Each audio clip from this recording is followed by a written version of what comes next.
que coelho não tem pescoço comprido? Por que cavalo não tem um baita de um pescoção também? Por que vaca não tem pescoção? Ou seja, todos os animais que se alimentam de plantas, por que eles não têm um grande pescoço? A resposta que tem sido dada é porque isso só aconteceu onde tinham girafas. Ótimo. Girafa sempre teve que beber água lá embaixo. Por que a pata dela não encolheu? Seria o mais lógico. Você já viu uma girafa bebendo água? É uma das coisas mais desconcertantes que tem no planeta. Seria muito interessante que a pata da girafa também tivesse encolhido durante a época em que havia comida embaixo. Tanto é que toda essa proposta de Lamarck hoje em dia não tem sido mais nem considerada dentro dos meios científicos. Essa ideia de herança das características adquiridas. Se você continuando, você tem Robert Chambers, propôs a evolução como sendo um processo natural. Charles Darwin, ele que escreveu A Origem das Espécies, 24 de novembro de 1859. Mas foi Herbert Spencer quem praticamente introduziu o conceito de evolução como nós temos hoje. Então isso é praticamente uma pequena historinha da evolução, a origem da evolução. Praticamente você tem Charles Darwin aqui, não é esse aqui, é aquele lá. E a proposta, aqui ele aparece desse lado, tá? Tem muitos cartunzinhos gozando e brincando com Darwin na época. Por exemplo aqui, esse gorila, ele está chorando literalmente, dizendo: nós jamais fomos seus antepassados, nós não iríamos produzir esse tipo de filhos. Isso faz parte do restinho da coisa, ou seja, muita coisa desse jeito. Mas esse é o homem, o qual foi creditado todo esse contexto da teoria da evolução. Dentro do criacionismo tem algumas coisas que são muito interessantes. Nós temos que aí pensar dentro de um contexto muito maior. Por exemplo, nomes aqui que são nomes muito familiares ao contexto evangélico, principalmente, por estarem relacionados com a Bíblia, são pessoas que dentro do contexto do Oriente Médio fazem parte da história, são ensinados como história. Tanto é que o pessoal do Oriente Médio não tem a menor dúvida a respeito da existência de Jó, de Moisés, de Salomão. Quando a gente pega revistas tipo a Galileu perguntando se Abraão existiu, entende? Eu fico pensando, nossa, ainda bem que não tem o Bin Laden, não mora aqui por perto, que senão eles iam explodir literalmente o escritório lá do pessoal do Galileu. Ou seja, esses homens são homens que fazem parte do estudo da história e todos eles haviam proposto já a ideia de um criacionismo. Não somente isso, como você tem, por exemplo, Platão e Aristóteles propondo a ideia de um criador, que tudo começou criado.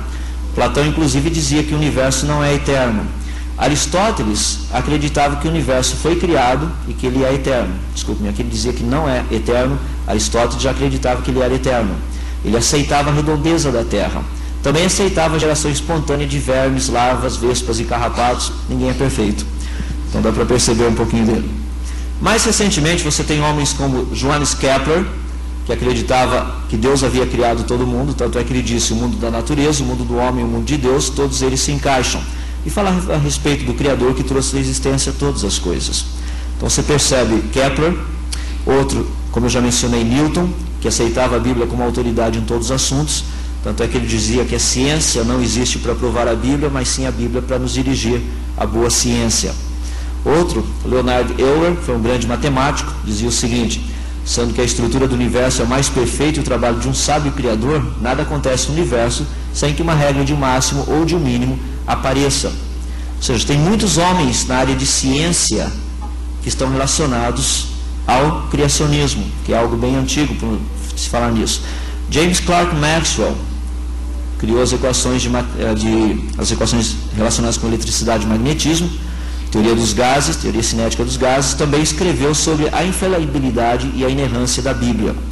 Eu brinco porque Newton era um homem assim muito de Bíblia, ele também lia muito. No caso Maxwell também, já imaginou ter uma aula com Newton, uma aula de teologia? Newton falava assim: gostaria que vocês hoje estudassem sobre a gravidade do pecado.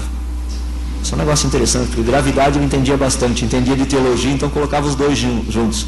No caso de Maxwell, que trabalhava com eletricidade e magnetismo, praticamente com eletricidade, ele ia falar para a gente o quão chocante é a questão da vida em Cristo. Ou seja, tudo dentro de um contexto. Mais recentemente, nós temos vários, estou mencionando apenas alguns. Wernher von Braun foi praticamente o pai de todos os foguetes que nós conhecemos hoje, desenvolveu todo esse sistema. Ele dizia o seguinte: ao contemplar os vastos mistérios do universo, temos apenas a confirmação da nossa fé na certeza do Criador. Acho difícil compreender um cientista que não reconhece a presença de uma racionalidade superior por trás da existência do universo, tanto quanto seria difícil compreender um teólogo que negasse os fatos da ciência. Tudo isso estou dizendo por quê? Porque existe uma tendência de achar que essa ideia toda do criacionismo não é algo plausível da aceitação dos cientistas. Quando a gente fala de criacionismo, de ciência e tudo mais, o pessoal fala, não, mas ciência boa que se preza não pode ter Deus no meio. Isso já foi algo que eu tenho também mencionado. Isaac Asimov falou isso em 1987. Disse que deveria ser removido tudo aquilo que está relacionado com Deus da área de ciências. Já pensou que legal se fizesse isso? Acho que para os alunos seria 10. Porque, por exemplo, você tira Newton, que Newton acreditava em Deus, e tudo aquilo que Newton criou também. Já não tem mais cálculo diferencial, não tem mais integral, não tem mais esse negócio, facilita a vida pra caramba. O que queria cair no vestibular? Já pensou que 10 não cai mais cinemática, não cai nada das leis que a gente está habituado aí de mecânica clássica.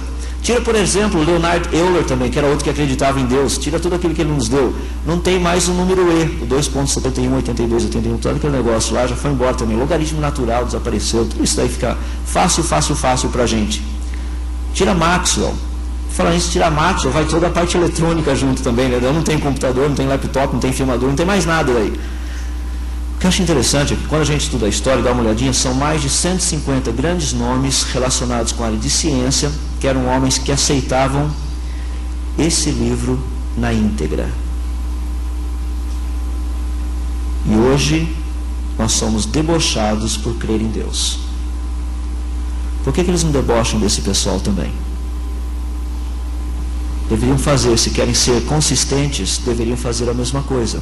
Estou me referindo de forma geral à mídia, que fala tanto que o cientista não pode crer em Deus, o cientista isso, não sei mais o que tem. Muito pelo contrário. Estuda o passado, vai estudar a história, aprenda com a história. Então nós temos algumas questões importantes. E bem rapidamente, só para a gente terminar, quais são as propostas do criacionismo?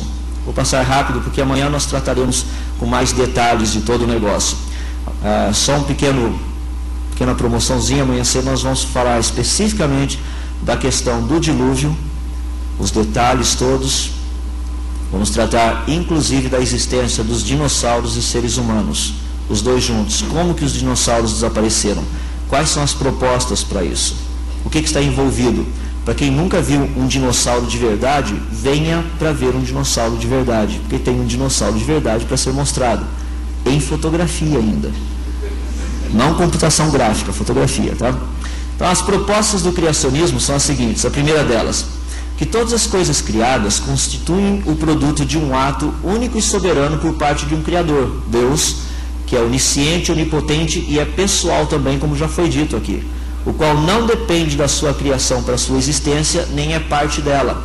Ou seja, Deus não estava um dia, sei lá eu aonde, porque ele não tinha criado aonde ainda, e nem sei o dia também, porque ele não tinha criado o tempo, mas Deus estava, e tem que parar por aí. Ele falou assim, como seria legal eu fazer isso? Porque sem isso eu não consigo viver. Não foi por aí. Ele é transcendente de todas essas coisas. Eu brinco com as pessoas, e a gente trabalha muito isso, porque a matemática eu acho um negócio fantástico. Eu gosto da matemática. Nós vivemos num universo tridimensional. No universo tridimensional, eu pego uma bola, e todo mundo sabe o que é uma bola. Agora imagina que nós vivêssemos num universo bidimensional, ou seja, todo mundo vivesse numa folha de papel. Qual a representação da bola na folha de papel? Pede para o seu filho desenhar uma bola. Ele faz o quê? Um círculo. Imagina que nós vivêssemos num universo assim. O que a gente saberia de bola? O que é uma bola? É um círculo, mas o círculo é uma bola? Claro que não, é uma representação, uma ideia do que seria uma esfera ou uma bola. Agora nós voltamos para 3 dimensões. Fala, puxa, que bom que a gente não mora na folha de papel, né? Porque eu sei o que é uma bola. Eu pergunto para vocês, qual seria a representação da bola ou da esfera em 4 dimensões? Falei, peraí, agora complicou, né? Porque tem largura, altura e profundidade. Em 2 dimensões só tem largura e profundidade, não tem altura. Como seria a 4ª dimensão? Você teria uma esfera com o lado de dentro e de fora ao mesmo tempo. Você fala, nossa, mas não dá para imaginar. Mas ainda dá para a gente ter uma ideia. Como seria uma esfera em 5 dimensões? Que tal em 6?